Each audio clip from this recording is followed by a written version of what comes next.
Hey everyone, welcome to this webinar on geometry. We'll get started off in a minute, but before we get started, I would like to know whether you can hear me clearly or not. So I'm bringing up a poll, yes, no poll. If you can hear me clearly, I would request you to please mark yes in the poll, and then we can get started. So if you can hear me loud and clear, if you can see the screen, please mark yes in the yes and no poll. I can see, okay, great. So now I can see you, all of you marking. I thought you were not able to hear me. Okay, great, good. So I can see all of you saying yes, which is great. So let me end the poll and we can get started. Okay. Great. So once again, welcome to this webinar on mastering geometry. I'll very quickly give a brief introduction about myself if in case you're attending these webinars for the first time. My name is Saqib and I am the co-founder of GMAT and GRE Viz. And I'm also the principal architect of the intelligence or the design that you see on the platform. So I primarily work on the product side as well as the content that you see on the platform. And I've been in this industry for a long time. I love it tech. I like creating products for them. I like even teaching quant. And as always, my goal is always to make sure, to simplify concepts as much as possible to help you on topics where you face a lot of issues and make sure that, post going through these webinars or the concepts, you master them really well. As far as the progression of the webinar is concerned, it's pretty straightforward. It's the same as we usually do. We'll spend about 50 to 60 minutes in the main present part of the webinar, where I am going to talk about geometry in general. The way we usually conduct our webinars is through questions and answers. Since it's pretty difficult to teach a lot of topics, so what we do is we take up questions, and through those questions, I try and explain the kind of concepts or the traps that can be tested on the exam. And I usually keep about 10 to 15 minutes at the end in case if you have any other questions, questions that might be related to GRE, or it might be related to the questions that you have discussed, or any general query, prep related query also.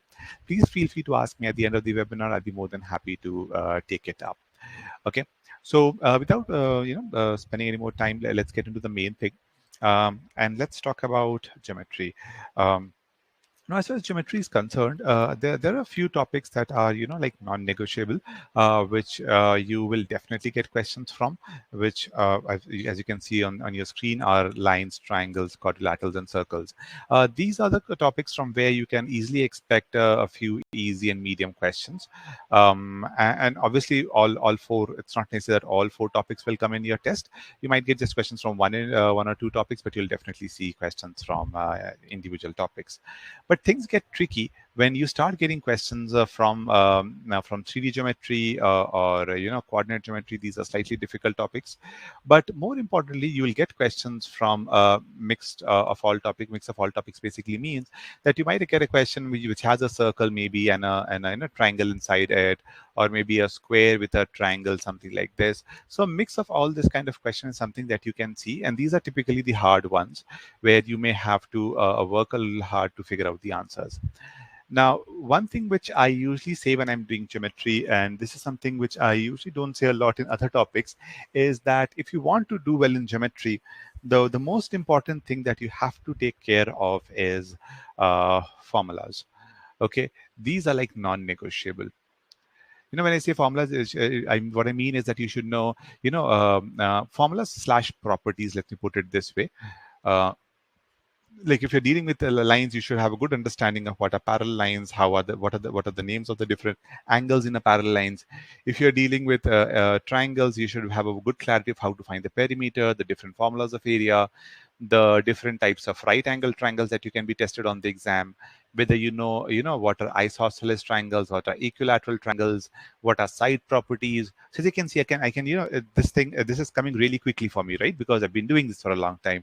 But even if you want to do well, you should have a very good clarity on these formulas. So if you see a question on sides, you should very quickly be able to tell, okay, let me very quickly recall what are the different side formulas. Because if you don't know that, I can guarantee it will be very, very difficult for you to solve a question on geometry. And I know this seems obvious, but the reason I'm putting a lot of emphasis on this is because geometry, apart from a few other skills, is primarily dependent on formulas and properties. Like you could still solve a word problem question If it's a simple translation based question where you just need to read the question, form the question, get the answer, there you might not need a lot of formula to do it unless until you're solving a question from a very specific topic. Otherwise, just knowing a basic translation also can help you solve a lot of word problem questions. So in those cases, I never emphasize on learning formulas a lot. Obviously, specific ones you need to know, but translation, as long as you know translation, you will still be able to solve a lot of translation. The same goes for number properties. Like you might know, if you know certain properties of prime, certain properties of even odd, you may still be able to solve a lot of questions using basic number properties and some certain specific properties, and still you might still get the question correct by jotting down numbers. But if you don't know the formula, it's going to be difficult. So if you want to master the basics and ensure that you get the easy medium questions correct, simple, make sure that you learn the formulas and properties. When it comes to difficult questions, advanced topics like mixed questions or 3D geometry, one more thing that comes into picture is visualization. Okay, and this is something which is like very, very important. And when I say visualization, what I mean by that is in certain questions, you might not be even given the diagram. So you can get a coordinate geometry question, which could just talk about, the different coordinates that are present. And they might ask you find out the area of some figure. So you should be able to draw properly those things and then visualize and see what you really need to find out. Same goes for questions which are based on multiple figures. Like, for example, this question, say, for example, with a square and a triangle in it, you will have to, find out what's the relation between the triangle, between the square that you or the rectangle that you're dealing with. Which one should you mark as 90-degree? Which lines could be equal? Those kind of things you'll only be able to do if you're able to draw a good diagram, mark everything properly in it, and then try and figure out how to relate, the different points that are there. Uh, so long story short, make sure that you learn properties. If you don't know the properties, you will not be able to do well. In hard questions, make sure that you draw diagrams. Even if the diagram is given in the question, don't just look at the diagram in the question. Draw it on your piece of paper. I know these are all obvious things, but people don't do it. In fact, more importantly, draw a very neat and clean diagram. Okay, I've seen people draw really small diagrams trying to fit everything in it. Okay, and after a certain point of time, you get lost into it. Okay, what did I write? What did I draw? And then you kind of mess up stuff. So important things, small basic things that you need to take care of. Now, what I'm going to do is I'm going to use 6 questions today. I've selected them based on certain learnings in each and every question. And I'm going to show you how, in these 6 questions, knowing the properties and how visualization, both of these are really, really important. Some of the questions, though I haven't chosen a lot of easy questions, most of the questions would fall under the medium category or the hard category, but there's really some good learnings in these questions. So I hope you will find this a webinar pretty helpful. One thing which I would add here is that it is quite possible that you might be seeing geometry for the first time and you might not know the formula. That's okay. Look at the question. If you want to give it a shot in the 2 minutes that I give you to solve the question, you can take a shot at it. But I would still encourage you to mark the answer, because you in the exam also, obviously you can leave a question unattempted, but it doesn't make sense to leave a question unattempted, right? You're still going to be penalized for it. So why not mark something? So treat it like a test. So you have been given 2.5 minutes to solve a question. You are going to give your best shot, whether you know it or you don't know it. You can try to figure out something logically. Also, you can, and then once the time's up, once I start discussing, I'll tell you the reason behind why I gave this question and what are the different learnings that you can gain from it, and you can definitely apply it in different questions. Okay.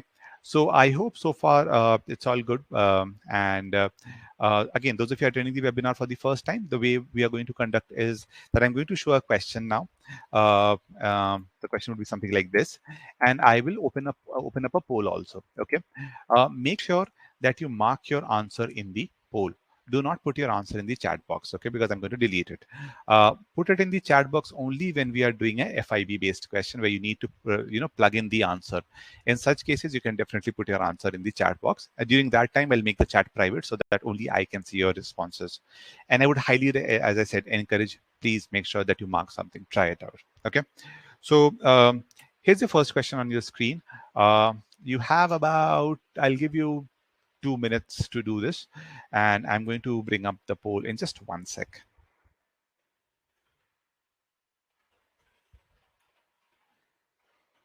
So I'm creating the poll for you. And You should be able to see it. Let's say the correct answer choice. Yeah, you should be able to see it now. So once you're done solving, you can mark your answer in the poll.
Okay, guys, you have another 30 seconds, and then post that I am going to end the poll.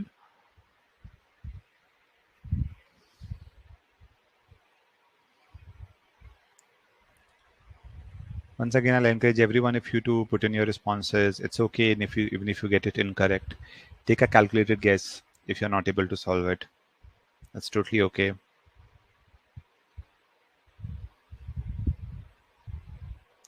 Okay, last 10 seconds, guys.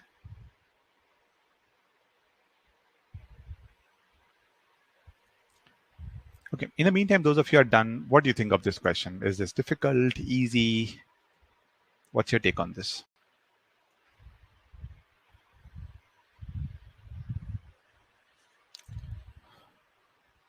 Okay, pretty interesting response so far. So let me end the poll now. But yeah, feel free to write in the chat what do you think of this question. What is the main skill that is being tested in this question?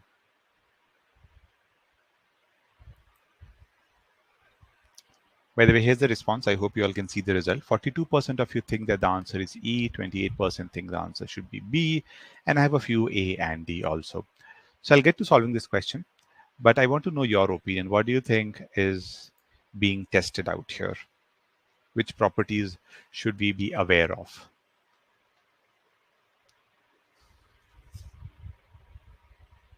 And again, there's no right and wrong answer. Even if you get it incorrect, that's fine. But I want a two-way interaction. It seems like a monologue so far, except for the polls.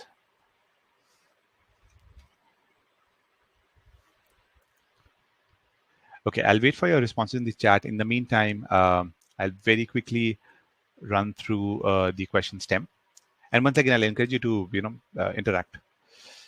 Okay, Abhijit is saying ratio and area. Okay, ratio and area. Okay, so I'll elaborate on this a bit more. When obviously we are looking at the area, we should know the area of. I think we need square and rectangle. These two things are there, right? And basically, we should understand what does ratio mean. If you don't know what are ratios and everything, obviously that's going to be a problem. So good, fair enough. So far, so good. I would still say the other skill would be which I call as visualization again, or if you want a basic term, then marking everything, in the diagram is something which is also a very important thing out here, because I think some of you may have made a mistake while doing the calculation. So I'll show you how visualization could be important out here. Okay, let's very quickly read this. PQRS is a rectangle. Okay, the length of PQ is 8x PQ. Okay, so let's mark this as 8x. So notice I'm drawing everything. I'm making sure that this is 8x. If you want, you can do this also if you want to, but one side is at least enough.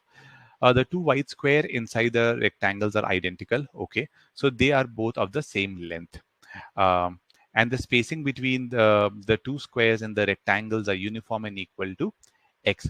So all these spacings they are telling me are x. All these spacings. So what you can do is you can again kind of mark these as x. Okay, wherever you see an x, just simply mark them. I know it might seem, hey, that's a lot to do, Sake, but believe me, it's going to help you out. This is x. Okay. Now, if you look at the diagram, the only thing that we haven't kind of figured out is this length, the length of the square. But I know both of them are equal. And I know the vertical height is, or the length is 8x. And if this is 8x and these two are x, x, 2x, then the remaining portion must be 6x, right? Okay, so that's an inference that you can draw in the diagram itself. Okay, this is 6x. Though if this is 6, then obviously this is also going to be 6. And this is a square, so all lengths are 6. Okay, what do I need to find out? I need to find out the area of shaded region to the area of rectangle. So let's write that down. Now, this is where when you're writing out the shaded region, there's a small chance that you might make a mistake. So you have to be careful here. You need to say that, okay, to find out the shaded region, I'll find out the area of the rectangle, okay, and I'll subtract from it the area of the square. But make sure to subtract it twice, right? Because there are two squares out here, and I need to remove both of them. So area of rectangle, find that, and then subtract twice the area of the square. And you need to find the ratios. Obviously, the denominator would be area of rectangle. Okay, so this is the area of shaded region. This is the area of rectangle. Okay, one more thing, by the way, because we want to find out the area of rectangle, we have one side 8x, right? But what about this side? This is something which I missed, right? But notice it's a square. This length is 6x. This length also out here is 6. Okay, so can't I add all this up? X, 6x, x, 6x, and x to find out the full vertical length, which is going to be 12, 15x. Okay, so see, I have found all the lengths in the diagram. Obviously, you should know the formula of the rectangle, which is length times breadth. So you can write this as area of rectangle as 15x times 8x in the denominator. In the numerator, you can write 15x times 8x minus 2 times area of the square, which is one area of the square is 6 times 6, which is 36x. Okay. Now, as far as simplification is concerned, there are a number of ways to do it. Okay. One way is that you actually find out the value, which I'm going to show you now by finding the value. So if I multiply this, I'll get 120x. This would be 72x. This is 120x. Okay. How much would we get out here? We'll get 48 by 120. We can cancel this out. We can cancel this by 12 first, and then we can cancel it by 2. So the answer in this case is going to be option C, which none of you selected, which is okay, which is fine. That's not a problem. But I hope this is perfectly clear. Those of you marked E, there is a very good chance that you might have forgotten about this too. So how many of you forgot about 2? In fact, let me bring up a poll. Give me just one sec.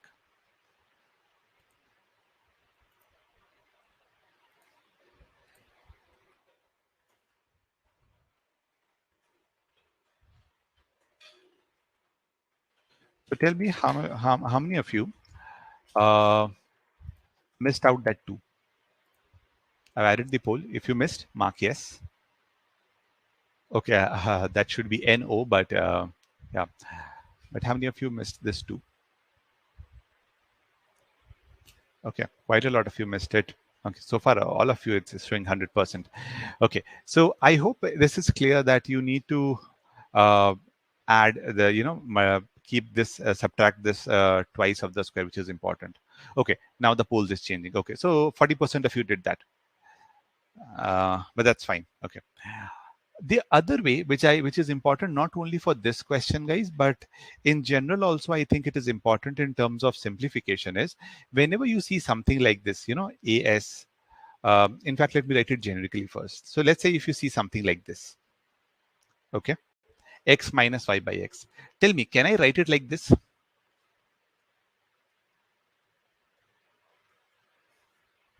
What do you think? Is this part clear? I'm bringing the yes and no poll again. In fact, let me just edit the no ones quickly. Can we do this or not? Can I write x minus y by x as 1 minus y by x? Makes sense, right? So notice I have an AR here also. I have an AR here also. So what I can do is, in fact, I'm going to the next slide. Oh, I don't have space. Let me do it here. So when I had this, when I have this, what I can do is I can simply write it as 1 times 2 times AS by AR, right? It means the same thing. Now you might say, hey, Sakib, why are we doing this? What's the reason? Obviously, you can calculate it if you want to, not a problem. If you're good with calculation, fast with calculations, go ahead, do it. But I would prefer doing my calculation after simplification. So I know my this is 6x times 6x. I'll write it. And I know this is how much? 8 and 15.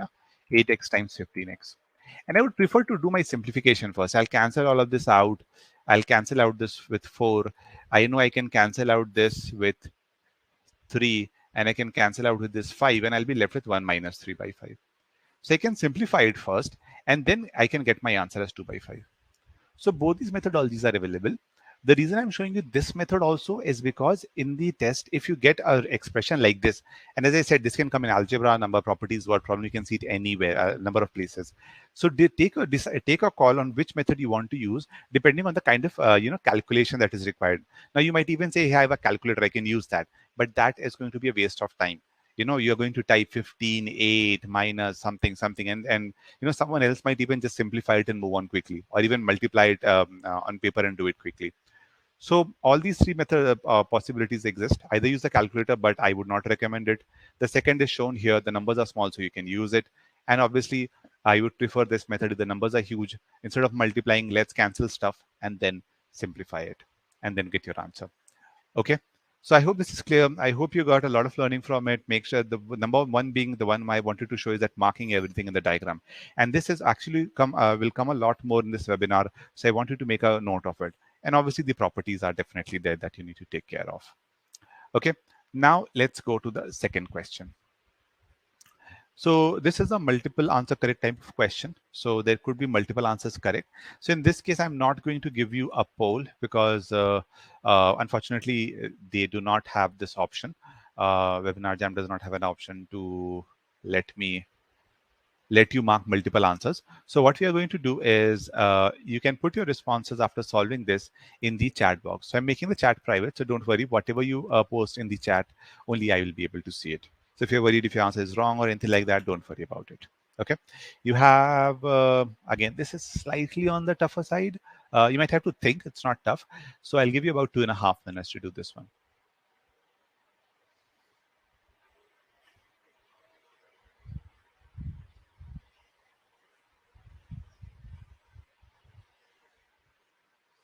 By the way, this would just be value. There shouldn't be an S here.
Okay, guys, I'll give you another 30 seconds.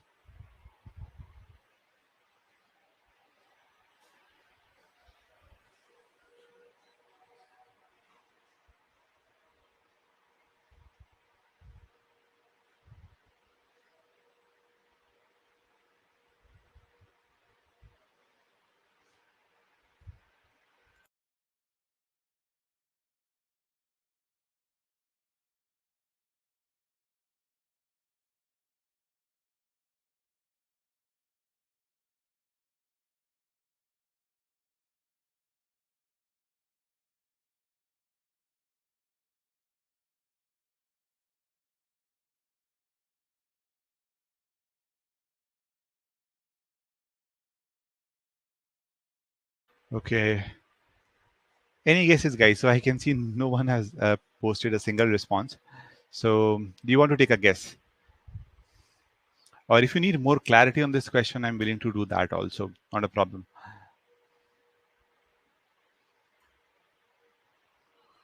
How many of you know the formula of total internal angle of a triangle? If you know the formula, please mark yes in the yes and no poll. Okay, so I've got one response from Mega. Okay.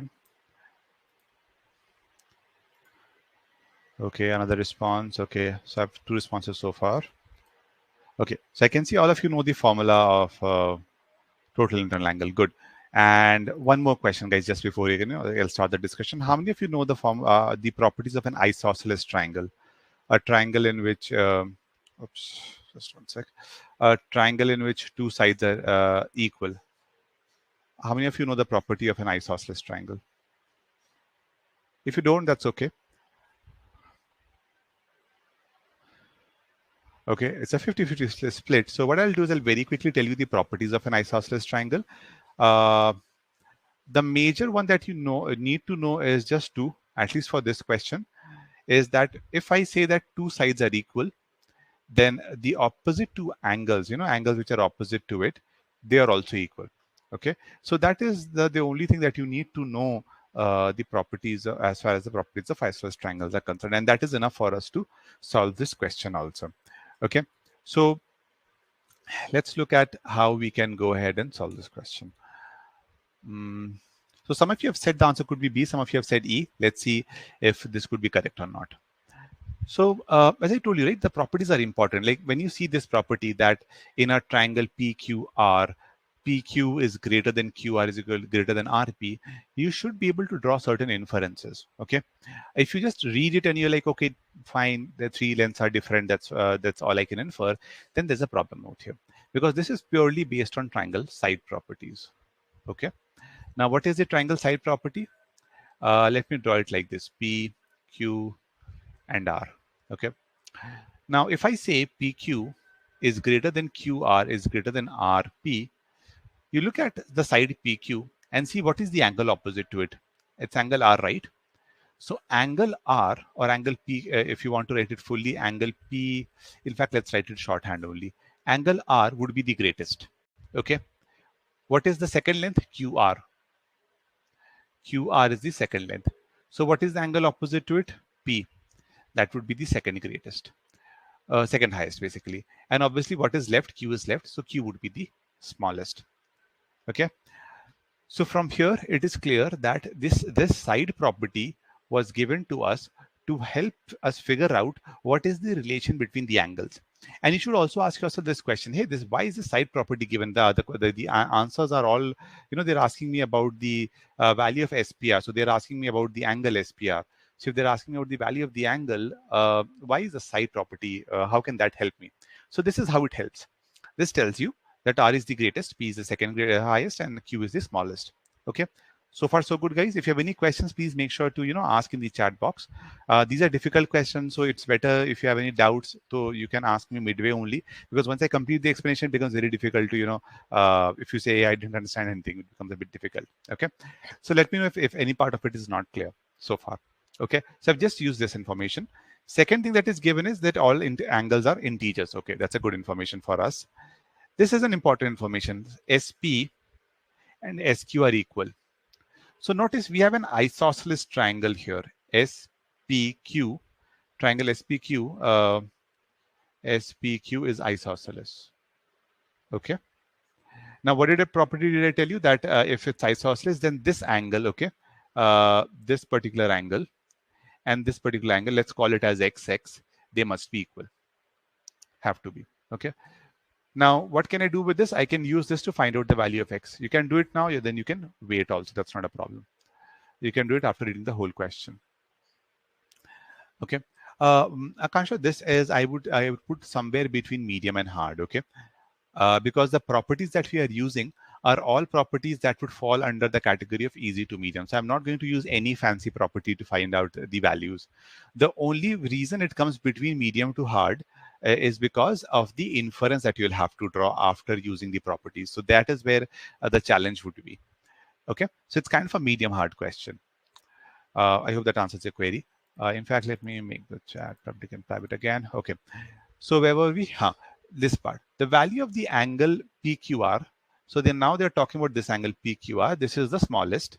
So I'll write it somewhere. Okay, PQR angle is the smallest possible. So I need to make it as small as possible. And I need to figure out which of the following can be. So the word can be is given here. That means there could be multiple possibilities of angle SPR. So I'm looking for this. So I'll put a question mark on this one. Okay. Now there's nothing else that I can do. So I'll start applying my properties. I'll first of all apply my property to figure out the value of X. So as everyone said that all of you know the property of total internal angle. So if I add all these three, I should get 180. Okay. So from here you'll get 2x is equal to 110 or x is equal to 55. Okay. So now I have the value of X. These are 55. Okay. But I need to find out this portion, the question mark part. Okay. Also understand that if you, I'm done with the small triangle, but now I need to figure out what I do with the bigger triangle, right? Because I still haven't used this property yet. This is still pending. Okay. And I have still three angles that I need to deal with. This is one angle. Let me just put some name here. A. This let's put as B. And this whole angle that is there, which is C, let's call it C, is still left, which I need to figure out. Okay. So let's see how we can, okay, Desmond says 76531. Okay, let's check this if 76531, all three of them are correct. And I just noticed your chat. Now, guys, tell me one thing. Can I do this? I know R is the highest, right? R is the highest. I'm writing P as 55 plus B. I'm writing Q as 55 plus A. Can I write this as 55 plus C? Say, for example, can I write it like this? There's no harm in it. Now I can say that C has to be greater than B and B has to be greater than A.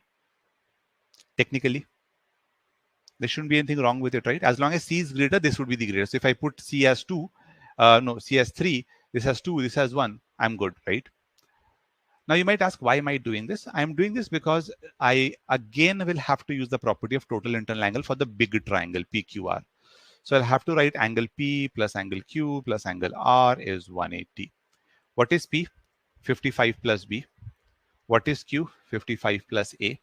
And what is R? 55 plus C is equal to 180. And that gives me A plus B plus C. And I'll take all these 55s to the other side, 110, 165. So this gives me A, B, C is 165. So notice what properties have I used? I've used this property partially. I've used this property to get my answer. I haven't used this yet. Now I want to make this the smallest. Now you tell me, I will not tell you. What could be the smallest value of this? Smallest value of A. Anyone? What could be the smallest value of A?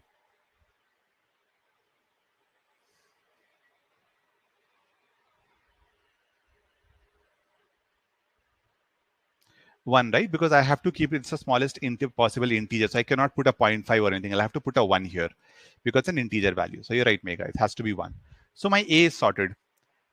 This one, it cannot be 0 because I cannot, if I put it as 0, then S would lie on this line. S would, you have to understand that S lies inside the triangle. If I put 0, then what's going to happen is that the diagram would look something like this. S would be out here, and that's not possible. Okay, so it has to be 1. So I'll put a 1 here. Okay, if I put 1, I'm left with B plus C is equal to 14.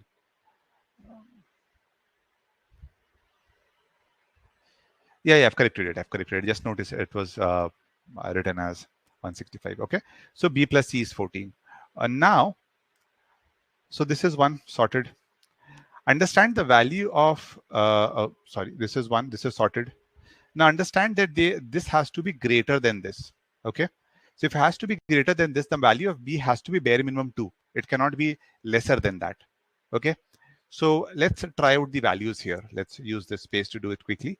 B plus C is 14. So I can keep this as 2. C could be 12, not a problem. All good. B could be 2. So 2 is do we have to? No, we don't have to. Okay. We can put it as 3. 3 plus 11 is totally fine. So 3 could be one of my answers. 4, 10 is also possible. But, 4 is not there. I shall tell you one thing. Can I have 11? Can anyone tell me, can the value of E be 11? I did not consider 11 yet. But should I consider it? If yes, why? If no, why? Mega, if you put B is equal to 1, then P and Q both will become equal. If you put 1, P and Q both will become equal. That's why I cannot have 1. I cannot have 11 also, by the way, because if I put 11 here, then I'll have to put 3 here, and then this won't be the greatest. So 11 is also not possible. Okay. So you can discard 11 also if you want to from your table. In fact, obviously 5 and 9 would be possible. 6 and 8, 6 would be possible. Is 7 possible?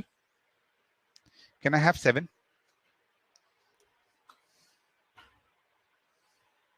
Yes, no.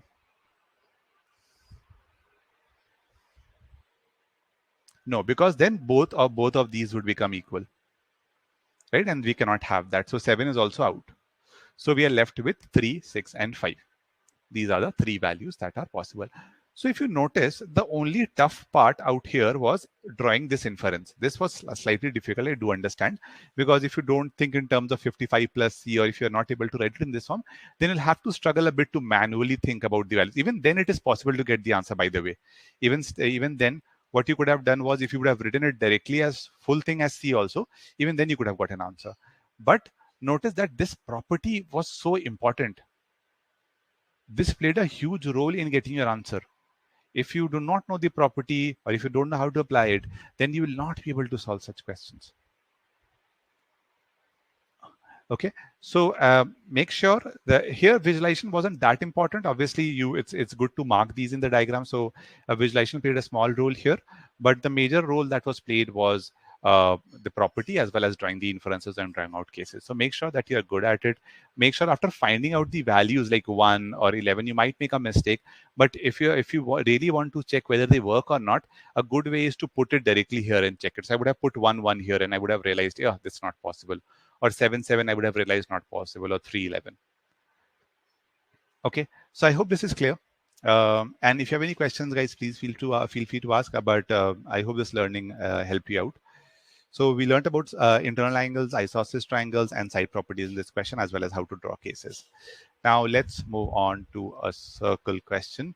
Here again, don't get bogged down by the lot of information. The question is very straightforward. You just need to work on your visualization, and by visualization, what I mean is marking everything in the diagram. If you follow this and if you do it properly, you will be able to do this question easily. I'll give you again this for this question 2.5 minutes.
added the poll.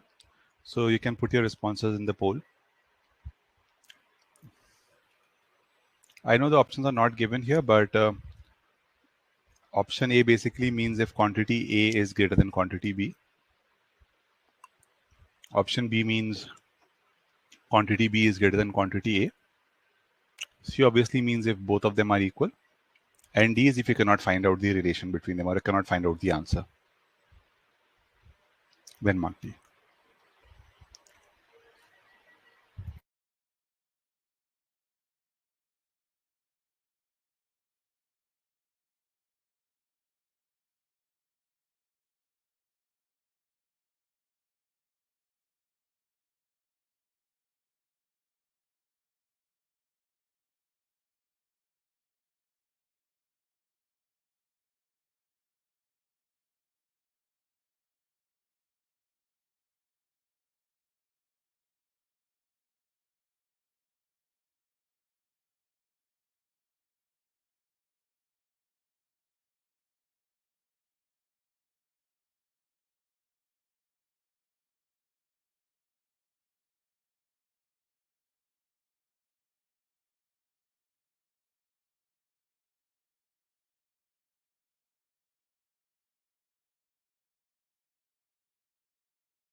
Your response in the poll. You can see the poll, right? So put your responses there, please.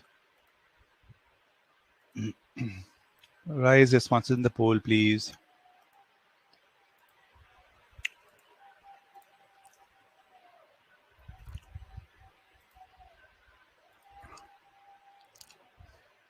Can you see the poll, everyone? If you can see, please mark your answer in the poll.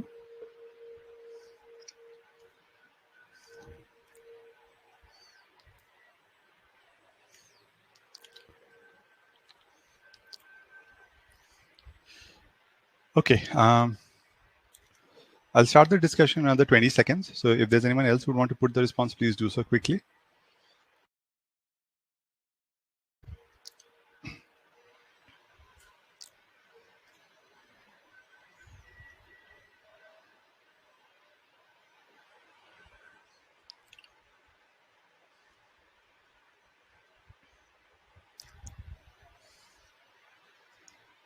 Okay, I'm going to end the poll now.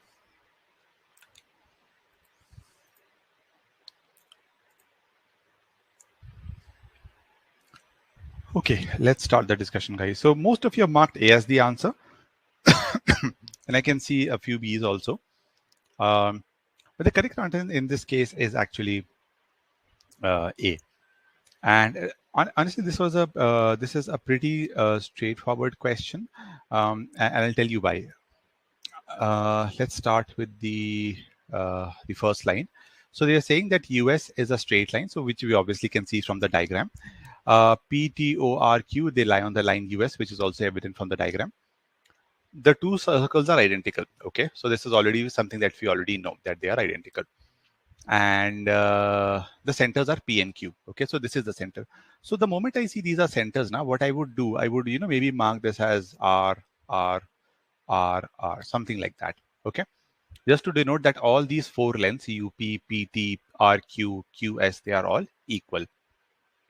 Okay, O is the center of the base, so O is the center here. So okay, O is the center. Now notice there are only two portions left out here. Okay, and obviously by symmetry they have to be equal, right? Because if O is the center of the bigger circle, then this has to be this whole thing. In fact, let me put it here. This whole thing must be equal to this whole thing, this length. So if this is R and R, R and R, the small portion that is left, they must also be equal. Now I don't know how much that is. So if you want, you can take this as say X or X, something like that.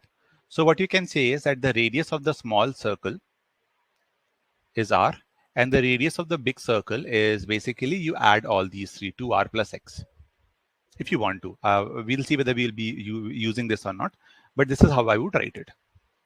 Point UNS lie on, this is something which they are telling, which we already can see from the diagram. UNS, they lie on the circle, smaller and big one both. But this part is important because this can help me get my answer. TQ.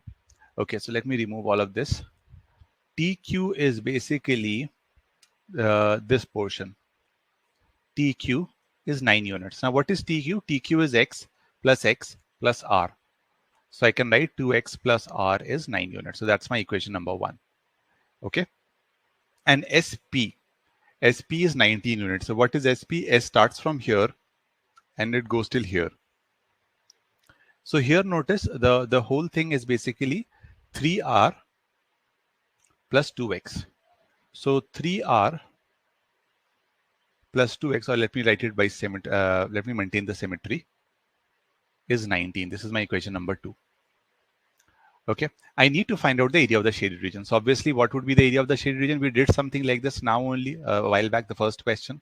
Area of the circle minus, once again, I need to remember, I need to subtract twice of the area of the smaller circle.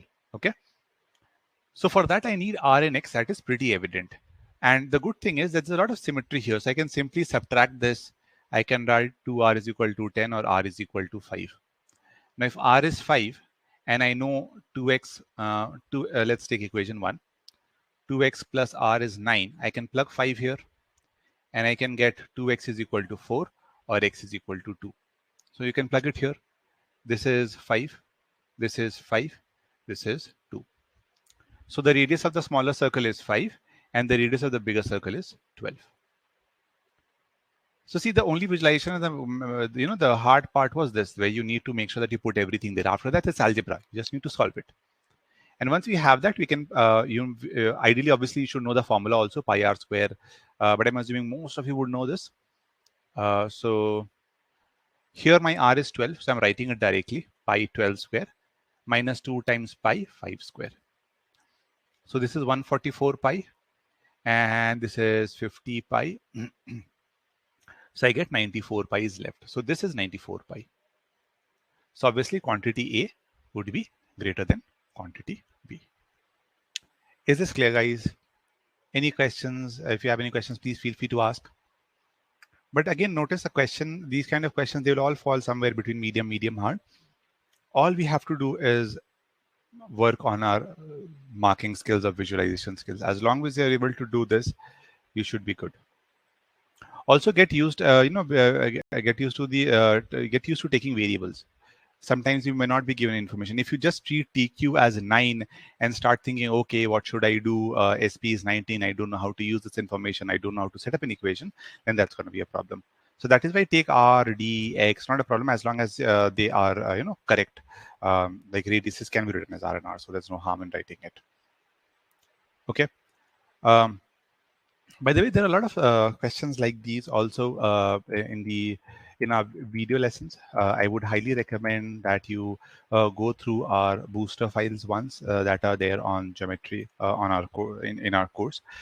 They can definitely help you learn all these kind of variety of questions. Most of you treat geometry, this is very important, is that you treat geometry as concepts. As I told you, just learning the concept is, or the formula is not going to help. Okay. So you will have to develop this visualization skill to be able to do well. And for that, you'll have to know how to solve these kind of questions properly. Okay. So the best way to learn is to actually see how we are doing it. Like in the webinar, you are seeing me do it. So obviously you'll be able to, try and emulate it and try and do it in the same way. There are a lot of video solutions like these in our course also. So if you're interested in looking at it, I would highly recommend, going through the course. Once I'm sharing the link of our page, you can sign up and look at some of the videos if you're interested in, or even if you want to try out the course, I would highly recommend looking at it also. It's pretty pretty exhaustive. The quant course is very exhaustive. It covers almost everything that you need to learn. So I would definitely want you to check it out if you're finding these useful. Okay. With that, let's move on to our next question. So far we have done 3 questions. All these 3 questions were dealing with individual topics. Like we did one question from rectangle, one from triangle, and one from circle. But I told you that you can also get questions which are a mixed bag, where we'll be combining circles, triangles, and everything. So here's one of them. This falls under the category. Okay, let me not tell you the category. Try it out. I'll give you 3 minutes to do this question. Okay.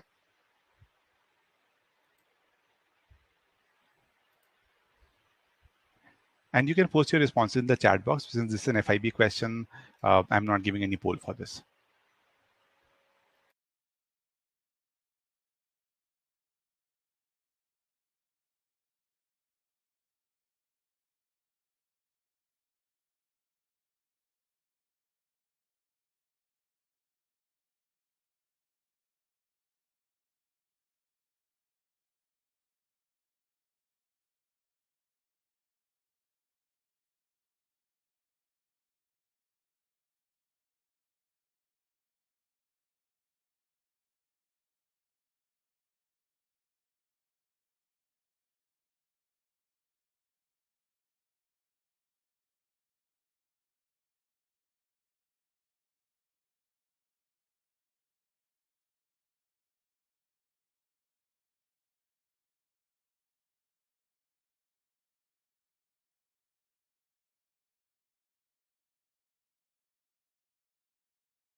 Two responses so far. I'll wait for another 30 seconds and then I'll start the discussion.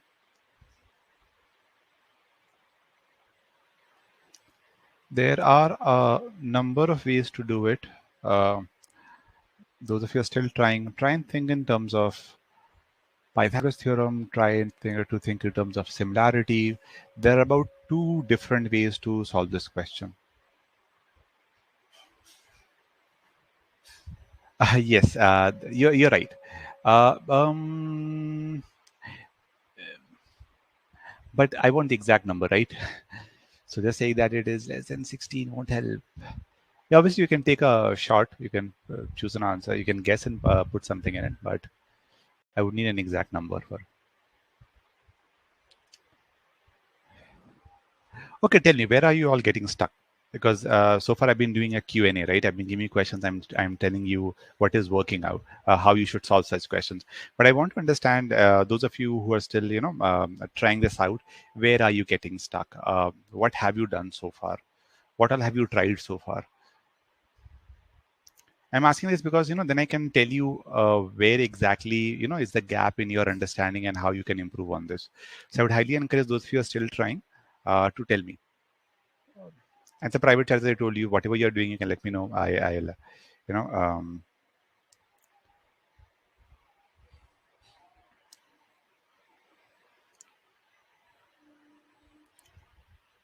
I'll wait for 10-15 seconds for your response, and then, I'll start the discussion.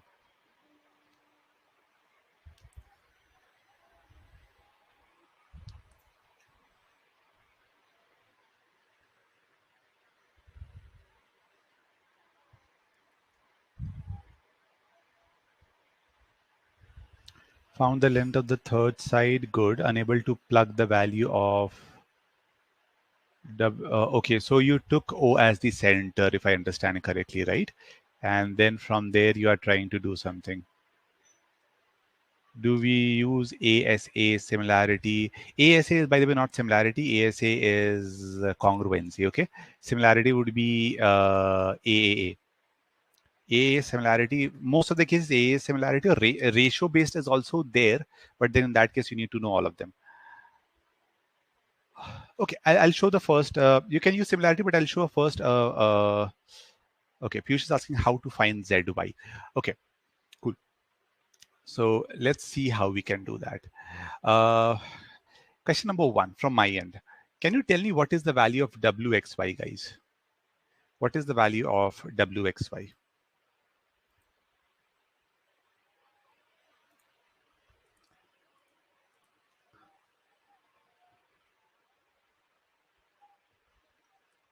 What is the value of angle WXY?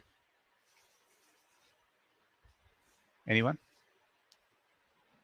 90. Good, right? Because if you have a semicircle and if you draw a triangle from the extreme points, you get a 90 degree. So let's draw it separately so that we can visualize it. I know I'm drawn a very small one. Ideally, I should be drawing a big one. But in this case, thankfully, we don't have to do a lot. So I think this would work. We know this is 8. This is 16. Okay. This is 90. So obviously, this would also be 90. And if you want, you can draw 90 here also if you want to. Okay. So let's look at method 1, which is using Pythagoras theorem. Okay. Now, I'm sure almost all of you must have found Wx, which is easy to find. All you need to do is write Wx square is equal to 16 square plus 8 square, which is 256, 64, 320, right? So we'll get Wx is basically square root of 320. So let's write it down. Okay. Now, I need to find out zy. So let me assume the zy as, say, um, L. Okay, I know. Let's take a variable L. Okay, so can I think in this way, guys? Look at the bigger triangle. If they have put this triangle inside a semicircle, there must be some use of this 90 degree, right? Why would they want to draw a circle like that? Unless until they would not want me to use it. So I would ask myself, okay, this is 16 plus L, right? Or 16 plus ZY, whatever you want to write. I know this is 3 root over 320. Okay, so can I find out this in terms of L or in any other term, which can help me, apply Pythagoras theorem again?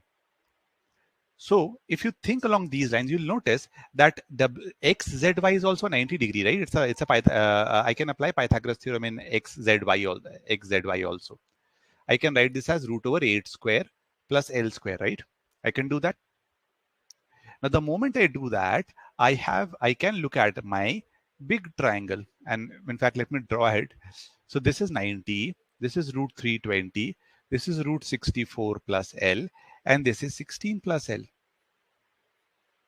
So I can once again apply my Pythagoras theorem. Okay.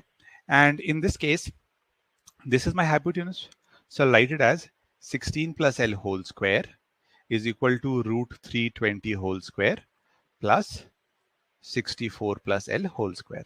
Let's solve it very quickly. 256 plus L square plus 32L is equal to 320 plus 64 plus L. Yeah, this would be L square. 64 plus L square. Okay.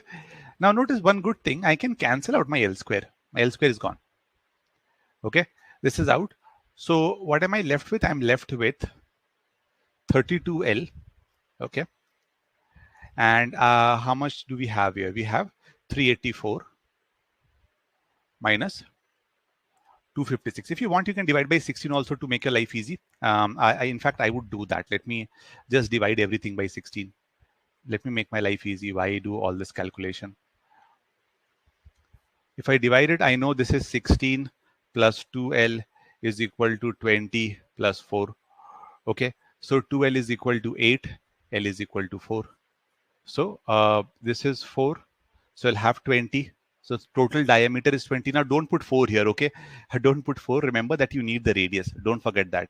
So since you need the radius, the total diameter is 20. So the radius is going to be 10. Okay. Is this clear, everyone?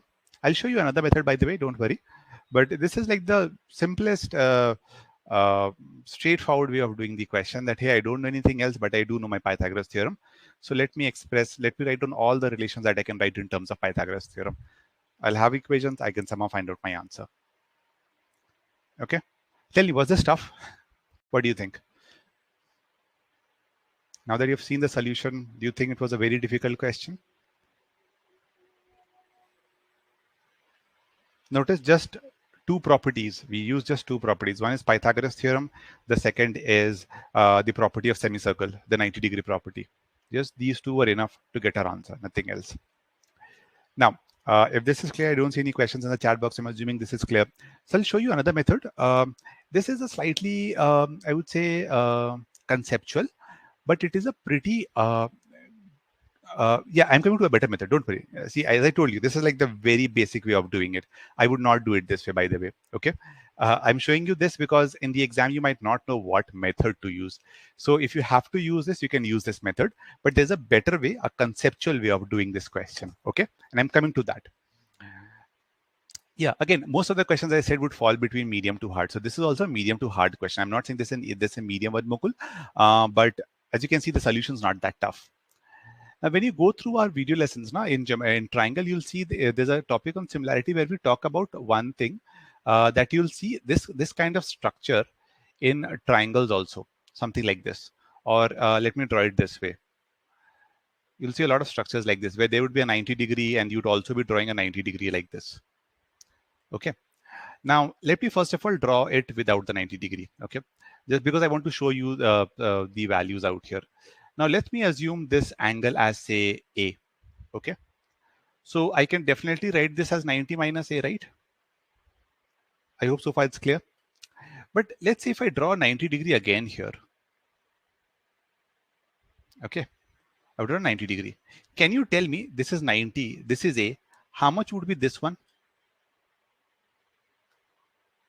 In terms of A, what should I write this as? The small angle, the one that I've dotted here.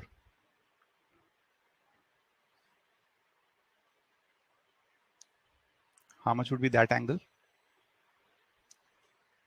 In terms of A. You have 90, you have A. How much would be this? 90 minus A, right? Because that's the only option that is left, 90 minus A. Now, if this is 90 minus A, this has to be A, right? Because this whole thing is 90. So notice we have three triangles that are similar. Three triangles. Notice the big triangle was 90, 90 minus A. We have a smaller triangle, this one, basically this one, where you have 90A, 90 minus A, and you have another small one where you have 90 minus A. So whenever three angles are equal in two triangles, then we call them, we say that they are similar triangles. And in that case, we can write their side properties. So I'm going to do that in this case, and I'll show you how to write the side properties. So that's one learning that you can, take from this one. 90 minus A, 90 minus A. Okay, so I'm going to say triangle XWZ and triangle XZY, they are similar. Okay, this is how you write it down. Notice in this case, when I'm solving this question, I would not even find out this value, by the way. I'm not going to do that. I'm just going to write this as 18. I'm going to write this as 16. And I would say I need this angle. Okay. Now, when triangles are similar, what you can do is you can write the side ratio by taking sides opposite to the angle. So for example, this is angle A. What is the side opposite to it? XZ, right? So you write XZ. You go to the second triangle. What is the side opposite to A? WZ. So you write XZ by WZ. This should be equal to, now you take the second angle, 90 minus A. What is opposite to it? ZY. What is opposite to 90 minus A? XZ. Okay, what's the last one? 90 degree, right? What is the side opposite to 90 degree? XY. What is the side opposite to 90 degree? XZ, XW. Okay. So this is something that you can write directly. Now, why I'm saying this for you to remember it, because this is a very common kind of a structure that you would see in questions in triangles, especially if they want to test Pythagoras theorem or similarity. But more importantly, if they want to test similarity, this is very frequently used. So whenever you see such a structure like this, you very quickly go and write it in terms of a 90 minus a 90 minus a, and write the length property, because we want to find out the length. Now notice we have two values with us. Let's plug it in. 8 by 16 is equal to, I need zy, so I'll focus on zy by xz, which is again 8. I don't need the last one. I'm not interested in it, though I can find, though if I want to plug anything, I can, but I don't know these values also. So I'll leave it.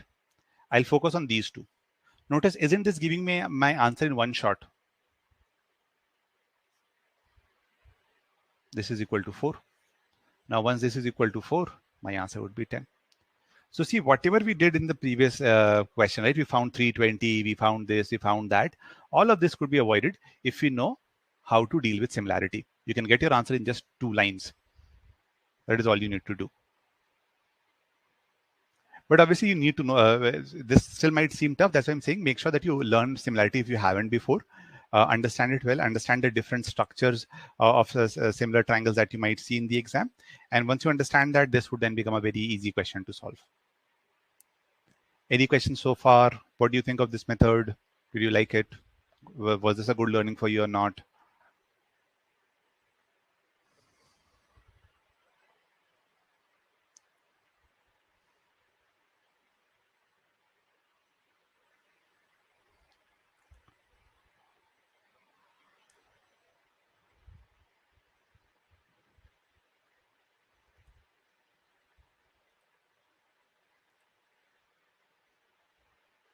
Okay, good, good, Dismal. So let's go to the next question then. So this one is complete, and I think whatever learning that I had to give in this one, it's pretty clear to everyone. So let's move to our last two questions. This is the second last one. We have two more questions. This is the fifth, and then we have six. There are two more questions to answer.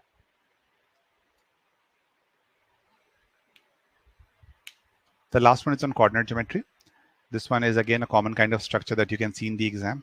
So I just wanted to make sure that we do another one on circles and triangles. For this, I'll give you 2 minutes. Again, keep the focus. The focus should be on visualization, marking everything in the diagram. One small hint which I would want to give is like what we were doing in the previous question. Notice I was drawing separate diagrams, right, for separate triangles to be able to visualize well. If you feel the need to do it, break it down also after marking everything. If you want to look at a triangle separately, feel free to do that. Okay.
I've added the poll also.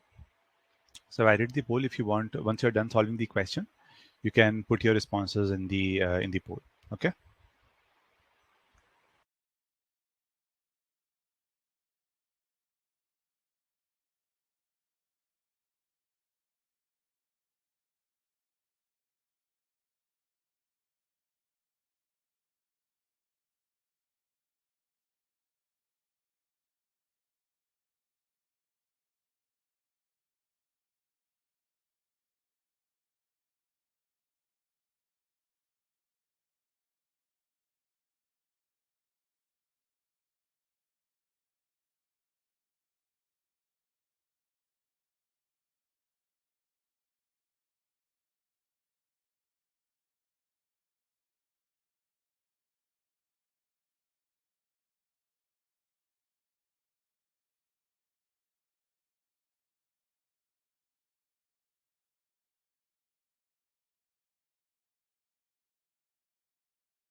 Last 30 seconds, guys. I have a few responses, but I want a few more.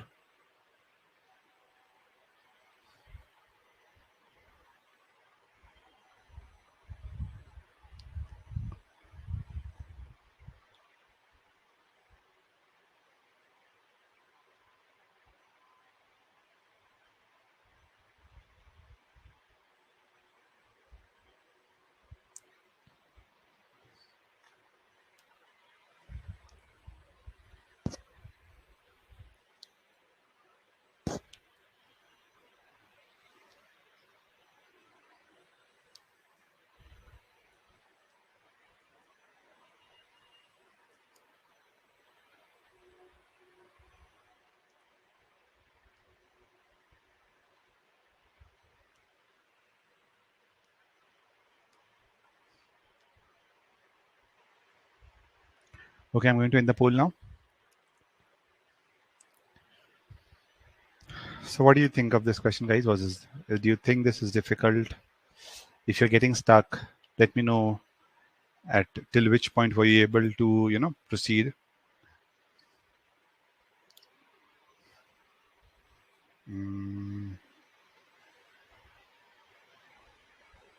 Those of you have put in your responses, all of you, I think have got the correct answer. As far as I remember, the answer is actually 72 only.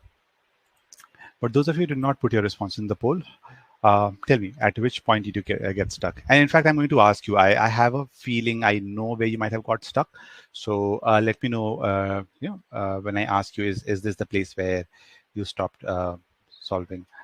Okay, so PS. This question pretty straightforward. By the way, the diagram is there. We know P is the center, and we are given PS is equal to QS is equal to QR. Okay. Um, and we know that QPS, so this angle is 2A. And we need to find out the value of 4A. So angle-based question. Now, there's one property we just learned now regarding isosceles triangles, right? If two sides are equal, then their opposite angles are equal. So the side opposite to this is 2A. So the side opposite to this side, this is also going to be 2A. Okay. Now, as I told you, make sure that you try and mark each and every angle inside the triangle, especially in terms of 2A. So what you can do is, one way is to first of all figure out this. We know that the total internal angle is 180, right? So we can say 2A plus 2A plus angle S is 180. and we can say that angle S is nothing but 180 minus 4a. Okay, so we have found this in terms of 4a. So this angle out here, this is a straight line, right? So if this is 180 minus 4a, this has to be 4a, so that the total angle becomes 180. That's one way of looking at it. The other way of looking at it is if you once you start learning external triangles and external angle, you could have used this property also, that the external angle is actually equal to the sum of two opposite internal angles. So this should be equal to 2a plus 2a. So you could have written this 4a directly also if you wanted to. Okay. Now, if this is 4, by the way, how many of you were able to figure out this at angle QSR is 4a? How many of you were able to do it? Let me bring up the yes and no poll quickly. If you were able to do it, mark yes.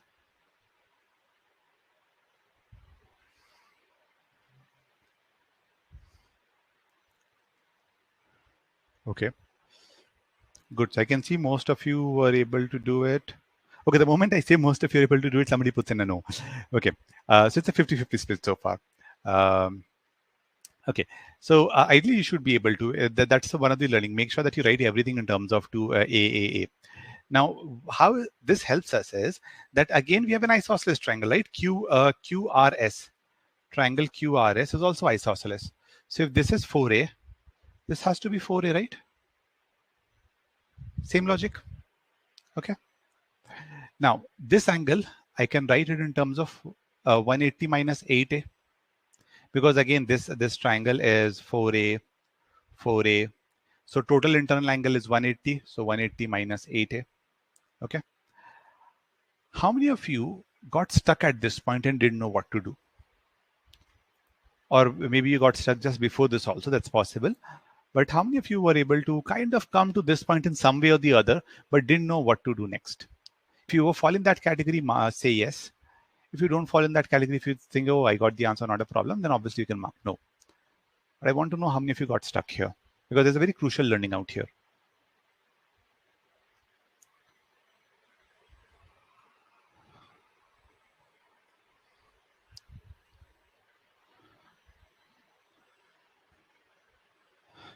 If you got stuck at this place or somewhere here, mark yes.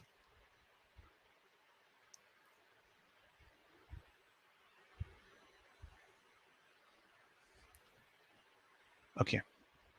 Not a lot of you got stuck here. Can anyone tell me what should I do next? Which property is still left that I haven't used? What property have I not used yet?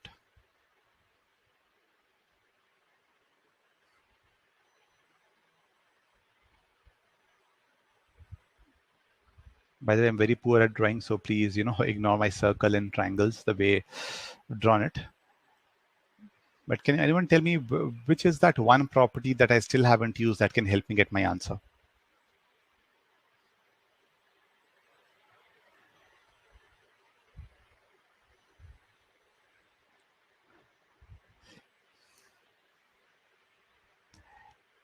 In triangles, by the way, in circles, by the way, remember that you will see a structure like this very frequently. External angle property. Oh, no, I think I've used external angle here. So that's done. Yeah, isosceles. Good. So remember in circle, you'll see a lot of scenarios like this, where this will be the center and this would be a triangle. Always remember that since this is touching the circle, these two lengths have to be equal, right? Because they are the radiuses. So a lot of angle-based questions, a lot of side-based questions are purely based, especially triangles inside the circle most of them are based on isosceles. That's a very important learning that you need to keep in mind. Whenever you see such a structure with a center triangle, the first thing that should click in your mind is, hey, am I missing something regarding isosceles? Okay. Now this is a question based on angle. So obviously I'll have to use the isosceles property. So that is why notice I've drawn this separately. I've drawn it again. Okay. So this is 2a. This is 4a. And this whole thing, if you add all of this up, you'll get 180 minus 6a. And by the way, this is an isosceles triangle, right? So this angle 4a and this angle 180 minus 6a, they must be equal. So I can say 10a is 18, 180, a is 18. So 4a is 72. So notice the calculation is like hardly anything, right? You don't have to do a lot of calculation. It's like a 4-line calculation. But the main challenge is inference. Drawing this inference and visualizing it properly, that I'm dealing with a center and a triangle. So I need to start using the property of a isosceles triangle. Okay, so in such questions, wherever a lot of triangles are drawn together, always make sure, if you're pretty good at visualization, then that's not a problem. But I know a few people do face a problem, so it's best to draw these diagrams separately. It becomes like the full diagram, especially separately, so that you can get the big picture and understand what you need to do. Yeah, I'm gonna tell you. What is your doubt? Anyone else? If you have any doubts, please let me know.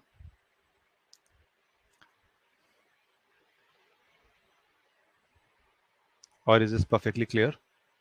In triangle QRS, angle Q. Yeah. I actually found this, but there's no use of it.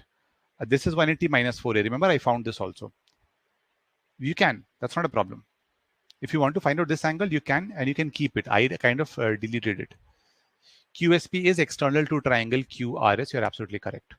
There's nothing wrong with it. But that is not going to help me get my answer.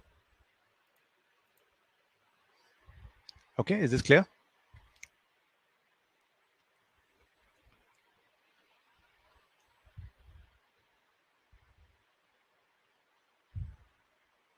Okay, Mukul, even that's great. See, if you're not able to get the answer, obviously you can, try and visualize and mark the closest answer possible. That's also good. By the way, you could have some of you could have made your life even easier by thinking in this way, that you could have done it the other way around. You could have said, okay, this is 4a, so this will also be 4a, right? Instead of finding 180 minus 8a and 6a and those kind of things, you could have done it in this way also, and you could have added all of this. The result would have been the same: 4a plus 4a plus 2a is 180. The final result, end result, is the same. It all depends where are you applying this isosceles property. Yeah, sum will be 180. The sum is 180. That's not a problem, no?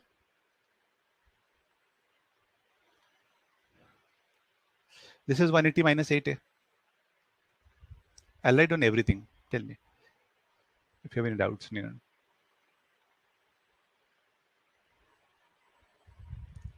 Okay. Okay, great. So, guys, I think we're running out of time. So let's quickly go to the last question. Again, this might look difficult, and I'll give you a hint. You can solve this question either using algebra, or you can solve this question using the graph if you want to, whichever you're comfortable with. But there are two different ways of solving this question. You can choose which one you're more comfortable with. And here's the poll, guys. For this one, again, if you use geometry or shifting, you should not take more than 2 minutes to do this one. So I'll end the poll in 2 minutes. I hope you're able to see the poll.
the fourth degree graph won't be useful here.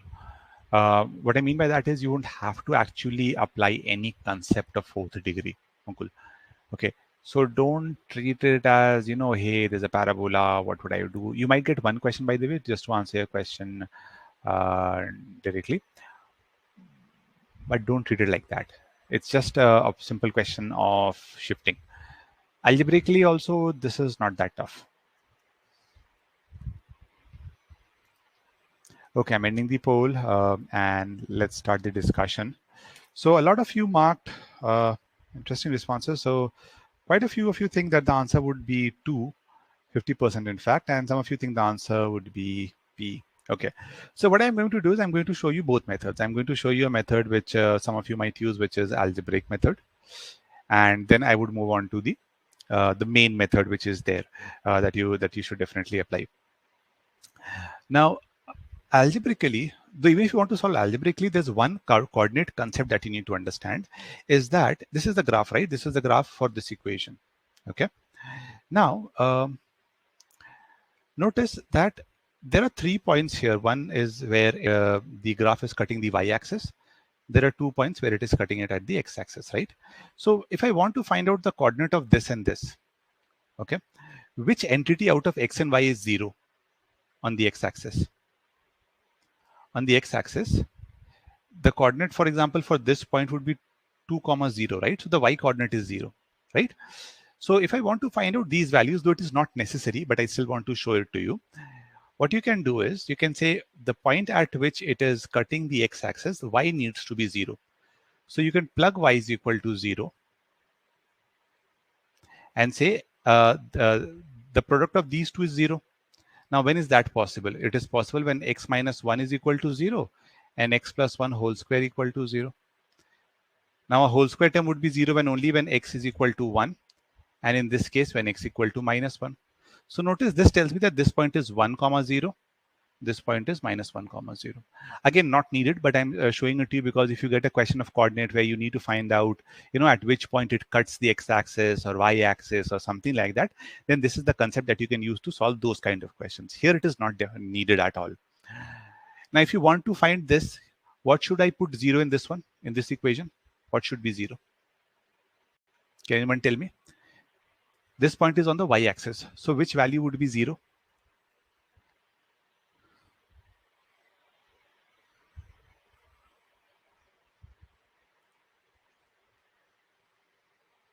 Anyone?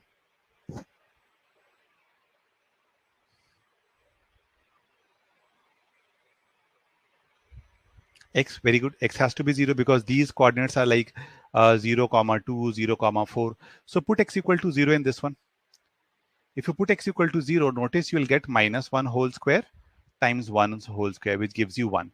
So basically, this point is basically 1. Okay, so this is how you find it in the original graph. Now, if you want to find out this case, how many points it intercepts the x-axis, then they're basically talking about at how many points it cuts it. Okay, that's a simple point. And we just learned how to find that out. To find this out, we need to make y 0. So if you have to do it algebraically, you could have done it like this. You could have put this as 0. Okay. Now, algebraically, you know the formula, right? A square minus b square formula. A plus b times a minus b. You could have used that to write it as x square minus 1 plus 0.5, x square minus 1 minus 0.5. This is equal to 0. This gives you x square is minus 0.5, x square minus 1.5. Once again, see the product of two things are 0. So you equate them individually to 0. So x square is equal to 0.5, which means x would be plus minus 0.5. So you're getting 2 points here.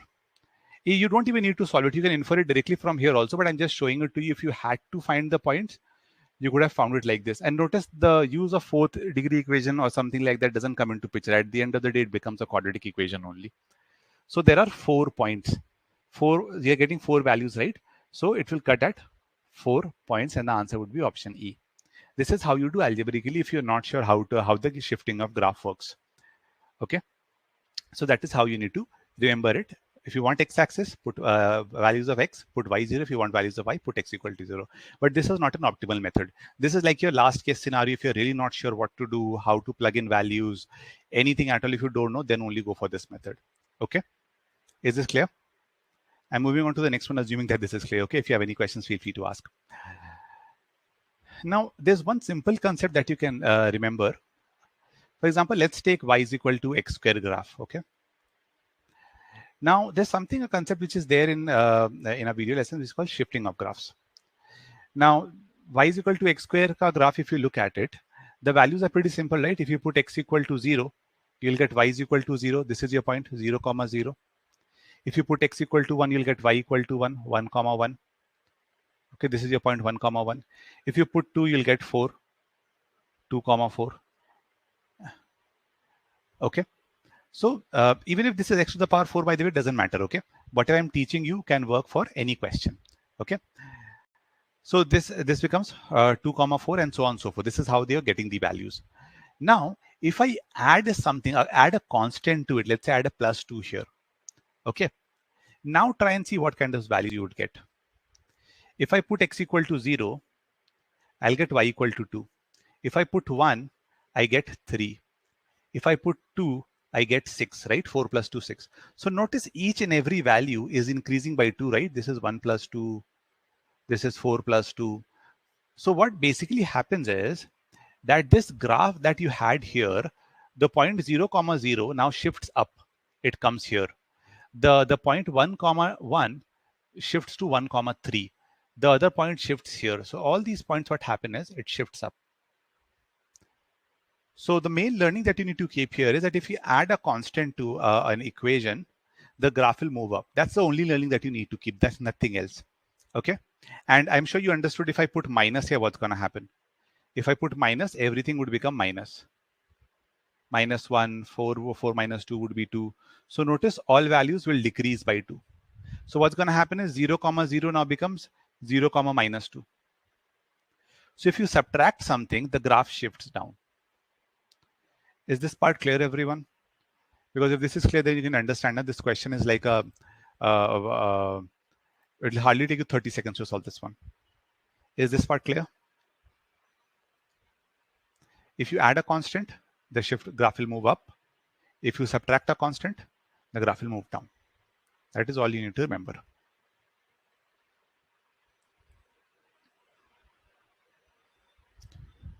Okay. So if this is clear, please mark yes in the yes and no poll.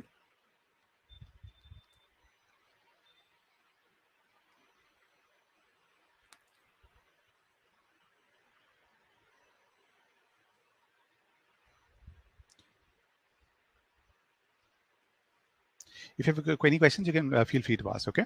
But I'm assuming that since none of you are asking anything in the chat box, this must be clear. So this question literally boils down to shifting of graphs, because look at this, the first graph that was given to us, y is equal to x minus 1 whole square, x plus 1 whole square. This is nothing but y is equal to, I can write everything inside, right? I can put the whole square on top. And notice this becomes nothing but x square minus 1 whole square, which is what you already have in the second graph. Okay. So notice the second graph is nothing but the first graph minus 0.25. You are subtracting something. So if you are subtracting something, what will happen to the graph? Will it go up or will it go down?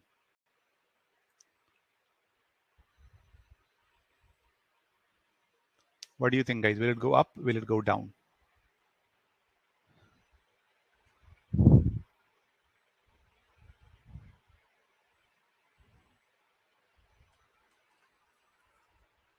Go down, right? Simple. So I can draw the graph like this. There is one question which I'm hoping all of you will ask, but let me draw it first. So notice that there are 4 points at which it is cutting. So the answer would be 4. In fact, I think the options are different out here, but yeah, the answer would be 4. But there's one question that you should be asking me. Can you think of one doubt that could still be there in your mind when you're shifting the graph? If you don't ask me in the next 30 seconds, I'm going to ask you that question. What is that one doubt that you could still have in your mind?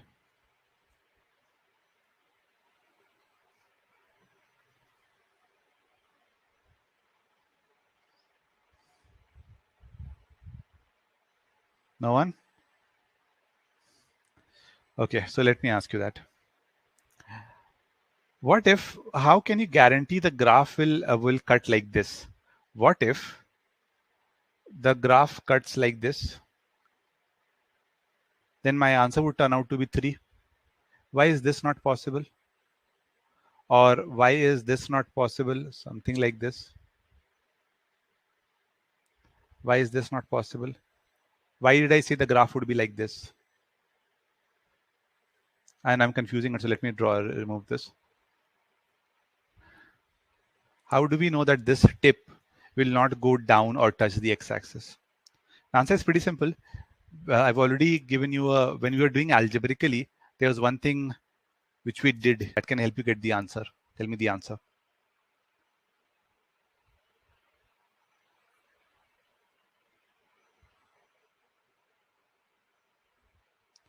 0.25 is very small. No, that's not the reason. See, yeah, it's small. That's a good point, but it's not the main reason. See, understand, when I was doing the previous, when I was in the previous slide, what did I tell you? That everything moves up and down by this value. So whatever value that I'm putting, adding or subtracting, each and every point moves by that value. So now remember that this is basically 1, right? So in the exam, if you are confused whether this will go down or up, find out this value, how much this value is. And understand this will go down by just 0.25. It will go down by 0.25. So this has to come at 0.75. So this point will come here. Okay. That is why I'm saying that this is not going to cut this or this axis. However, if I would have had, instead of minus 0.25, if this would have been -1 now, then it would have touched the x-axis. Then you would have got a graph like this. Okay, then you would have said the answer would have been 3. Okay, so if you have any doubts like this about any point, any curve, and you're not sure what's going to happen with it, then you can just find out that value and subtract whatever you are subtracting from the original equation. You'll get to know whether it is moving up or down. Okay, is this part clear? If you have any doubts, please feel free to ask. Obviously, if the sign would have been plus, our answer would have been very easy, by the way. Everything would have moved up and our answer would have then become 0. So you can see, if you understand graph concept properly, then we can solve these kind of questions very quickly. And by just looking at where it is shifting. Okay.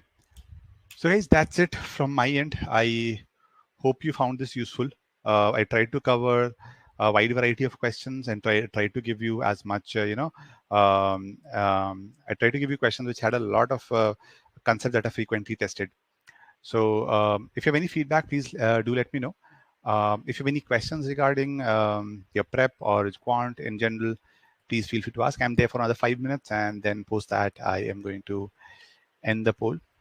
And once again, if you like the session, if you're preparing for GRE, if you're looking for resources to prepare for GRE, I would highly recommend looking at GRE Whiz once, guys. As I told you, if you found this helpful, our quant course is pretty exhaustive. It covers almost everything, and you would definitely like it. So you should definitely take a look at it. Okay. You're welcome, Desmond. And we do conduct webinars every Saturday. So, and we do send mailers for it. So be on the lookout for that. And as usual, any feedback, the email ID is given out here. You can reach out to us through this email ID, and the phone number is also there. Just in case if you want to, know about our courses or how we can help you out, feel free to ping on this number or write to us. We'll be more than happy to help you out. Okay. You're welcome, Ninad. Okay, guys, I don't see any more questions. So I'm ending the poll, ending the session. Have a great day, guys. Bye.